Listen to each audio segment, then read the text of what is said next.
ஒரு காலத்தில் தமிழ்நாட்டில் ஒரு சிறிய கிராமம் இருந்தது. அந்த கிராமத்தின் பெயர் பனையூர். அந்த கிராமத்தில் ஒரு சிறுவன் பிறந்தார். அவருடைய பெயர் மருதநாயகம். மருதநாயகம் மிகவும் தைரியமான சிறுவன். அவர் சிறுவயதிலேயே பெற்றோரை இழந்தார். ஆனால் வாழ்க்கையில் முன்னேற வேண்டும் என்ற ஆசை அவருக்கு இருந்தது. அவர் வளர்ந்தபோது உலகத்தை பார்க்க வேண்டும் என்று நினைத்தார். அதனால் ஒரு நாள் அவர் பாண்டிச்சேரி என்ற நகரத்திற்கு சென்றார். அங்கு ஒரு பெரிய வீட்டில் வேலை செய்தார்.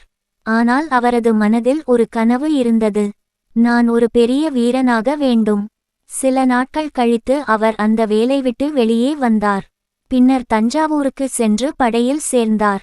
படையில் சேர்ந்த பிறகு அவர் மிகவும் கடினமாக பயிற்சி செய்தார். போராடுவது எப்படி என்று கற்றுக்கொண்டார். அவர் ஒரு நல்ல வீரன் மட்டுமல்ல, அவர் மிகவும் புத்திசாலியும் கூட. அவர் தமிழ், ஆங்கிலம், பிரெஞ்சு, உருது போன்ற பல மொழிகளை கற்றுக்கொண்டார். அவர் போரில் மிகவும் தைரியமாக போராடினார். அதனால் எல்லாரும் அவரை பாராட்டினர். ஒரு நாள் பெரிய போர் ஒன்று நடந்தது.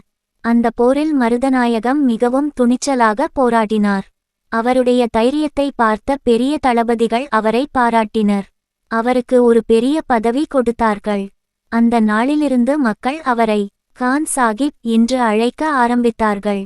பிறகு அவர் மதுரை நகரத்தின் ஆளுநராக நியமிக்கப்பட்டார். மருதநாயகம் ஒரு நல்ல நிர்வாகி. மக்கள் நன்றாக வாழ வேண்டும் என்று அவர் நினைத்தார்.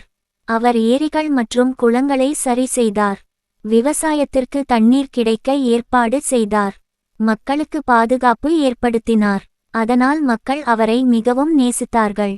ஆனால் சிலருக்கு அது பிடிக்கவில்லை. அவர்கள் பொறாமைப்பட்டார்கள். மருதநாயகத்தை தடுக்க வேண்டும் என்று நினைத்தார்கள். ஒரு நாள் பெரிய சதி நடந்தது. மருதநாயகம் பிரார்த்தனை செய்து கொண்டிருந்தபோது சிலர் அவரை திடீரென பிடித்தார்கள். பின்னர் எதிரிகள் அவரை கைது செய்தார்கள். 1764 ஆண்டு அக்டோபர் மாதம் மதுரை அருகே அவரை தூக்கிலிட்டார்கள். அவருடைய வாழ்க்கை அங்கே முடிந்தது. ஆனால் அவரது வீரமும் தைரியமும் இன்னும் மக்களின் மனதில் வாழ்கிறது. மருதநாயகம் ஒரு பெரிய பாடம் சொல்லி சென்றார். வாழ்க்கையில் தைரியம் வேண்டும். கடினமாக உழைக்க வேண்டும். மக்களுக்கு நல்லது செய்ய வேண்டும். குழந்தைகளே, நினைவில் வைத்துக்கொள்ளுங்கள், ஒரு சிறிய கிராமத்தில் பிறந்த ஒருவர் கூட தன்னம்பிக்கை இருந்தால் ஒரு பெரிய வீரனாக மாற முடியும். அதுதான் மாவீரர் மருதநாயகம் பிள்ளையின் கதை.